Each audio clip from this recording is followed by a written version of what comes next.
This is a game between two teams that hate each other, a rivalry. This is a game for the oldest trophy in football, period. The little brown jug, where Michigan didn't trust Minnesota. They thought they'd poison their water, so they brought their own jug of water and forgot it there. And Minnesota said, "You want it back? Come play us again." And we did, and we got it, and we took it back.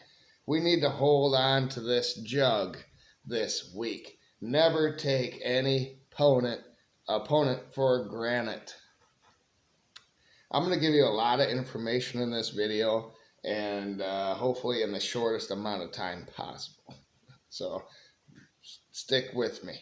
All right, and then we're going to start with Minnesota's offense versus Michigan's defense, how that could turn out, and then we're going to talk about Michigan's offense and what they could do versus Minnesota's defense, which is looking pretty good actually so far this season. Even though Minnesota as a whole is 2-2, their losses are to North Carolina by 2 points, 17-19, and Iowa.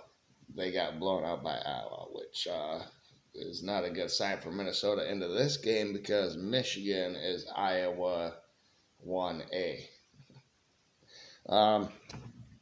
Minnesota's offense. And then, of course, Michigan's 3-1. Their only loss, a blowout loss at home to the number one team in the nation, according to the AP.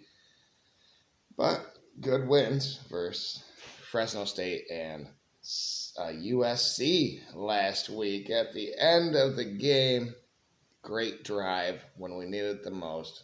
Touchdown. Mullings, feed the beast. All right. We're talking Minnesota's offense, though, right now. They're getting 27 points per game, 335 yards per game. 218 of those are passing yards per game, while 117 are rushing yards per game. So good luck. You're only getting 117 rushing yards per game. Michigan's only giving up only 76 per game. And keep in mind, Michigan has played Texas and USC to this point. But I digress. Max Brosmer's a pretty good quarterback. Senior, 67%, 209 yards per game. He has 5 touchdowns to 3 interceptions, and he ran 26 times for -3 rushing yards. 8 of those were sacks, so that affects the running total in college. He did have 1 rushing touchdown, so keep that in mind, Michigan. All right, running back Darius Taylor, a sophomore, had 35 carries for 222 yards, 6.3 average, 3 touchdowns rushing. He has 11 catches as well out of the backfield, 98 yards, 1 touchdown. Their second running back has catches out of the backfield too, so watch out for that. Michigan. Marcus Major, a senior, has 40 carries, 162 yards is all, 4.1 average, 2 rushing touchdowns, but 9 catches for 61 yards. At tight end, Minnesota has Jamison Gears. He is a junior. He has 6 catches for 62 yards and 1 touchdown. That's a 10.2 average. So keep him in mind as well, Wink Martindale. Now, 4 wide receivers plus 2 others are looking pretty darn good for Minnesota. Couple of seniors here to start us off. Minnesota has experience. A lot of their players are seniors, so they have been battle tested. 2-2 this year. Maybe they're not the greatest seniors, but they're still seniors. All right. Daniel Jackson is a senior wide receiver. 21 catches, 268 yards, 12.8 average. Wide receiver Elijah Spencer is a senior. 12 catches, 153 yards, 12.8 average as well, and he has a touchdown reception. Wide receiver Lameek Brockington is a junior, 6 catches, for 122 yards. That's a 20.3 average, and he has 1 touchdown. So bottle him up. And then wide receiver Christian Driver is a sophomore, 4 catches for 25 yards, 6.3 average, but he has a tutty. 2 others have 1 catch for a touchdown as well. Just for the sake of the video, I'm going to move on to their offensive line. Everything is behind this offensive line, a massive one. Left tackle, Ariante Ursi is a redshirt senior, 6'6", 330. Left guard, Tyler Cooper is a redshirt senior as well, 6'6", 310. Center, Greg Johnson, sophomore, 6'6", 320 pounds. Right guard, Quinn Carroll, graduate transfer, is 6'7", 315 pounds. Right tackle, Martez Lewis is a redshirt senior, 6'7", 335 pounds. Is this the week they decide to assert themselves in the run game? I think maybe it probably should have been earlier. Good luck, because like I said, Michigan's only giving up 76 rushing yards per game. Now let's talk about Michigan's defense as a whole. Giving up 21 points per game, 6 less than Minnesota is scoring. Yards per game, 323 defensively for Michigan. Passing yards per game, they're giving up 247, so Brasmer has an opportunity there, but no go in the run game. Defensive end, we're going to start with this defensive line. Defensive end, Josiah Stewart is as advertised, coming in from, Coastal Carolina, or wherever he came in before last season. His second year at Michigan, he's the man. He's a senior now. 14 tackles, 4 sacks in 4 games already, and a forced fumble. He had a huge game versus USC where he had 2 sacks, 3 pressures, 3 hits on Miller Moss. Amazing day for him. He flustered Miller Moss. On the other side, Derek Moore, not as electric, but still plugging along. 9 tackles, 1 pass breakup. And then in the interior is why teams cannot run on Michigan. Mason Graham is a junior, and he has 15 tackles on the interior and a sack. Rayshon Benny is a senior. He has 14 tackles and a sack. And then Kenneth Grant is a force that cannot be reckoned with unless he's running for a touchdown after a fumble recovery. But this guy's a beast. Teams are keying in on him, double teaming him. He's a junior. He has 5 tackles, 1 sack, 3 pass breakups on the interior. If you can't get there because you're being triple teamed, get your hands up. This guy's awesome. And then, of course, he had the fumble recovery and then a fumble lost last week. In the linebacking core, we got 3 good ones. Ernest Hausman leads the team in tackles with 19 sacks. 1 sack, or 19 tackles. 1 sack, 1 pass breakup as well, and he is a junior after transferring from Nebraska before last year as well. He's coming along nicely. Jason Barnum has been a bit underwhelming after coming in this offseason, a junior transfer. But he is still second in tackles on the team with 18. So, he's had some blusters, but he still is a pretty good player. And then Jimmy Roller, a junior, has 11 tackles, who is fighting for rotation as well on this defense. And the secondary, Minnesota's going to have to deal with Makari Page, a senior, who has 16 tackles. 2 pass breakups, and 1 interception. Could have had 2 if he would have read that play correctly. Why did he go over top of the guy versus USC instead of undercut it and pick it off? I don't know. I will never know. But he's still pretty good. And then Jair Hill, a sophomore, has 14 tackles and 4 pass breakups at corner. The nickelback Quentin Johnson, a senior, has 13 tackles and 1 pass breakup. Zeke Berry, a junior, has 12 tackles, 1 pass breakup, and 1 interception. Amir Hall has looked good. He is a senior with 7 tackles and 2 pass breakups. But then there's the All-American and the future first-round pick, Will Johnson. He is a junior this year. He's going pro. I hate it, but he's going pro. 11 tackles, 3 pass breakups, 2 interceptions that both went for touchdowns in the first 4 games of the season. He is awesome. So, and then Wesley Walker, Jaden McBurrows are good too as well. Minnesota will be lucky to score 10 points versus Michigan in this game, I believe. What will Michigan be able to muster offensively? That is next right here.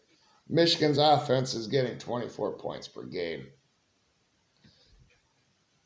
Yards per game, 327. Passing yards per game, 122, but most of that is with Davis Warren starting. Rushing yards per game, 205.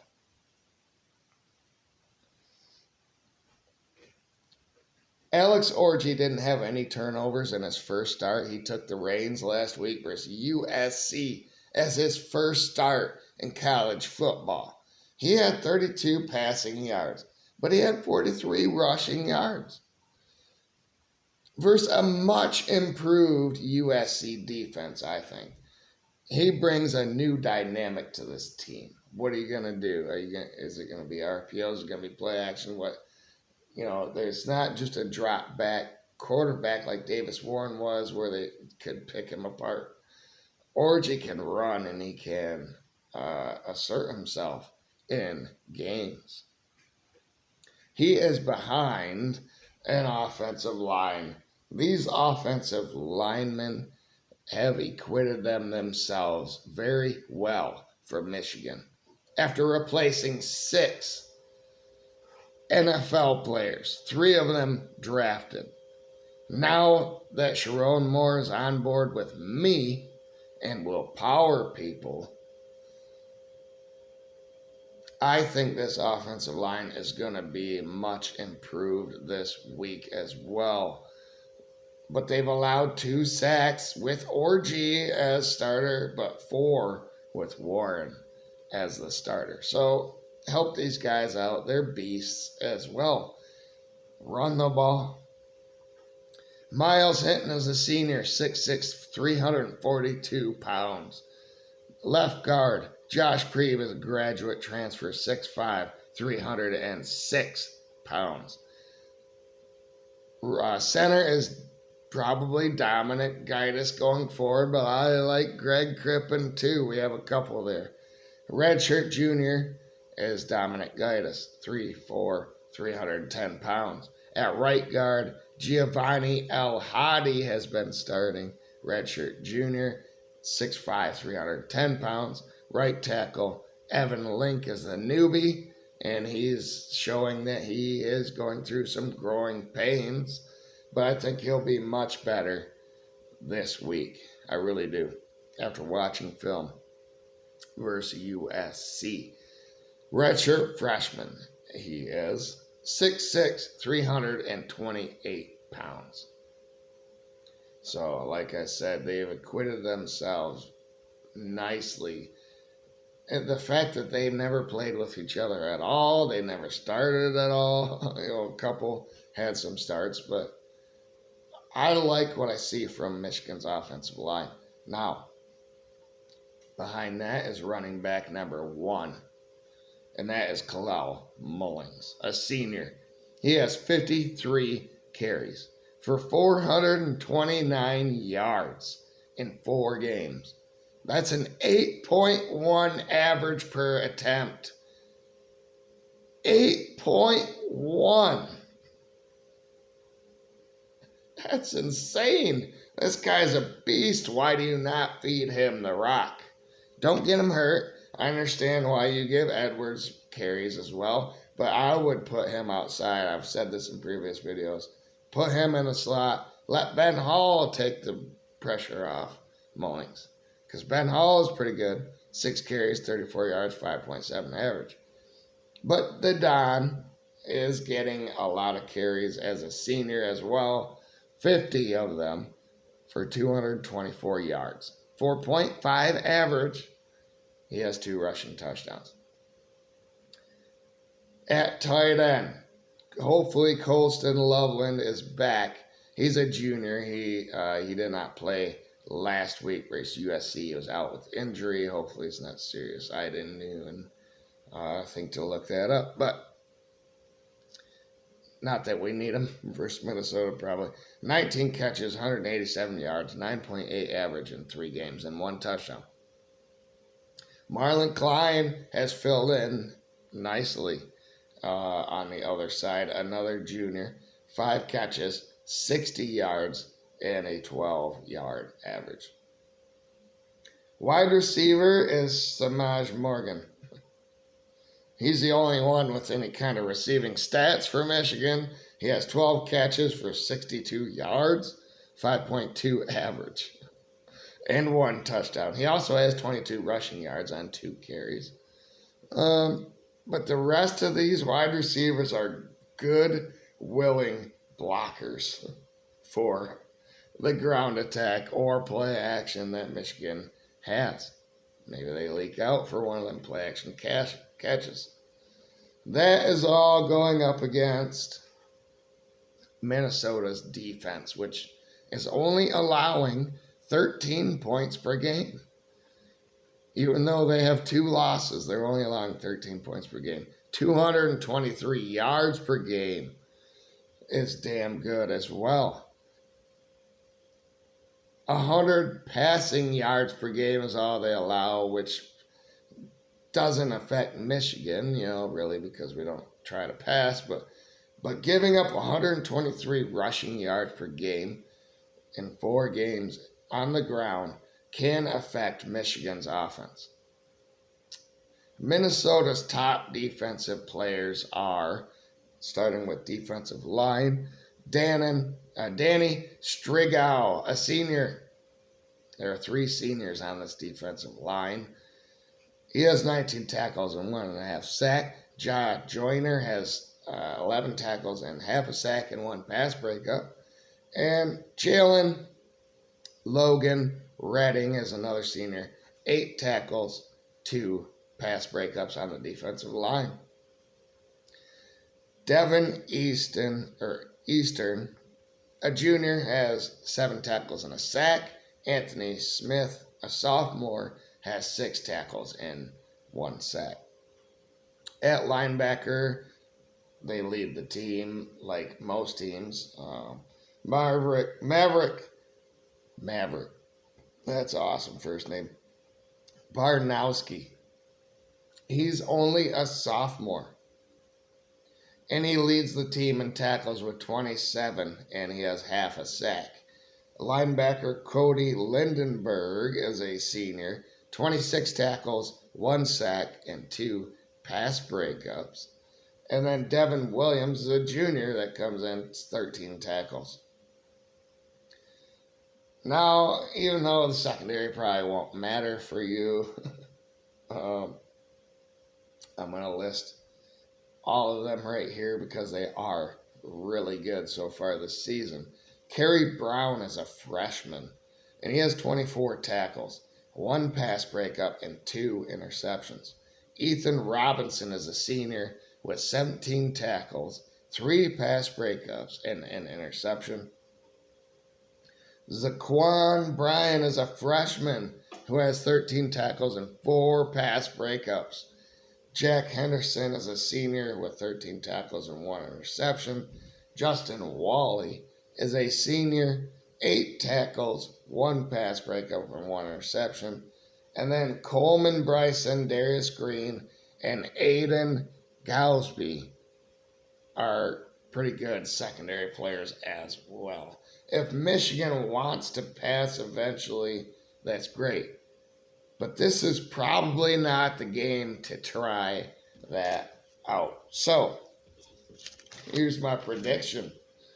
What's going to happen? I clear my voice.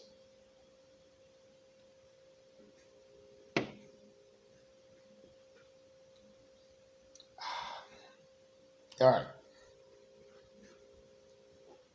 If you haven't liked the video already, please like the video. It takes a long time to put these together. And it's free. Just do that. And it's free also to subscribe. It's free also to hit the bell for notifications so you know when each video I post comes out right on time, on live time. So do that. Thank you. Michigan will have one big play action or RPO in this game. Count on it. The run game is going to be good enough to where Orgy can find a wide open. It could be a plethora of players. Michigan's wide receivers are good. I will stick to it. I think they are good. You got Tyler Morris. You have Samaj Morgan. You have Morian Walker. You have Frederick Moore. You could put Donovan Edwards out there. Hell, you could put Will Johnson out there and try and get him a Heisman. You could do that as well. So there's one guy is going to be the one-on-one, and Orgy will hit him for a huge play-action touchdown in this game. Michigan will have another defensive score in this game. So there's 2 scores right there, 2 touchdowns. Or if they don't have a defensive score, I believe they will have multiple takeaways. Nonetheless, defense is going to be awesome. Minnesota's not so much. Offense is not so great.